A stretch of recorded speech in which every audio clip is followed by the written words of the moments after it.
The clink of crystal glasses and the murmur of wealth filled the air of Le Bernardin, New York's most exclusive restaurant. Waiters glided between tables like silent shadows, their movements rehearsed, precise. But at table 7, something unexpected was about to shatter the illusion of control. Andre Santos, dressed in crisp black with a red apron, stood motionless for a moment. His eyes flicked toward the corner booth. A powerful old man struggling to breathe, hands trembling, signing desperately. Across from him, his daughter Victoria Ashford, the billionaire heiress, whispered through gritted teeth, "Father, please, not here." A whisper spread through the room. The maitre d' frowned, signaling Andre to stay put. But Andre's instincts, and something deeper, something human, refused to obey. He recognized the signs. Not the social ones of class and power, but the physical language of urgency. American Sign Language. He was asking for his medication. Andre rushed forward. "Sir," he signed, his fingers fluid, calm. The old man's panicked eyes met his, and within seconds, Andre retrieved a small bottle from the man's coat pocket. One pill. Sip of water. A long, shaky exhale of relief. The entire restaurant fell silent. Victoria looked up, shame painted across her flawless face. A man she'd never noticed, a waiter, had just saved her father's life. If you believe that integrity still has power in a world obsessed with status, keep watching, because this story will turn everything you expect upside down. Later that night, the maitre d', Timothy Richardson, cornered Andre near the kitchen. "You overstepped, Santos. Don't fool yourself into thinking that helping once makes you something you're not." Andre met his gaze, silent. He'd heard worse. He'd survived worse. For 2 years, Andre had worn this mask. The quiet waiter, the invisible man. But behind those calm eyes was a mind that once lit up boardrooms. A graduate of Wharton, a former partner at McKinsey, a man who had risked everything by doing the one thing few dared, telling the truth. He was the whistleblower who had taken down Meridian Industries, or at least tried to. But corruption is a beast with many heads. They had buried him, stripped his titles, frozen his accounts, and whispered one word across the industry: traitor. He'd lost everything except his principles. That night, Victoria couldn't sleep. The image of Andre signing to her father replayed again and again. Her curiosity became obsession. She called in favors, ran searches, and when the truth appeared on her screen, she whispered, "My God!" The next day, she returned to the restaurant, standing by the service counter as Andre polished glasses. Columbia degree, Wharton MBA, former McKinsey consultant. "What are you doing serving wine here?" Andre didn't flinch. "Earning an honest living."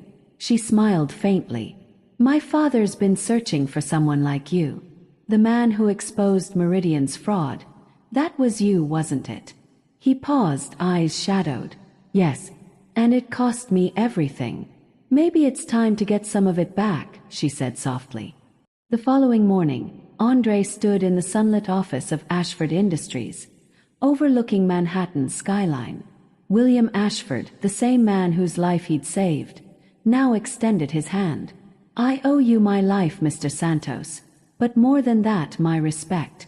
My company needs someone with your courage." Andre hesitated, his past whispering warnings. "Courage is expensive, Mr. Ashford." "So is silence," the old man replied. Victoria smiled. "Director of Compliance and Investigations. Help us clean this industry from the inside." Andre accepted, not for revenge but for redemption. Days later, the Ashfords returned to Le Bernardin. The restaurant buzzed with excitement at their arrival, unaware that the ground beneath them was about to crumble. Timothy Richardson stood by the table, all smiles. "Welcome back, Ms. Ashford." Her expression was cool, almost detached. "Thank you, Timothy. You'll want to pay attention to my guest."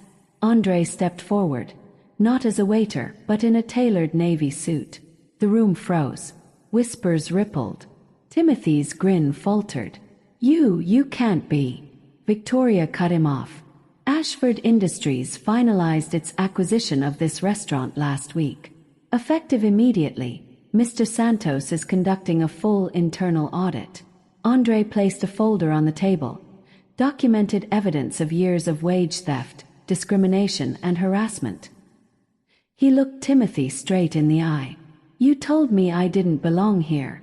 Turns out I do, just not where you thought. If you've ever been underestimated, remember, the tables always turn for those who stand tall in truth. Keep watching. 6 months later, the skyline shimmered outside the 47th floor of Ashford Tower. Andre Santos leaned back in his leather chair, reviewing reports of corporate fraud cases his team had dismantled.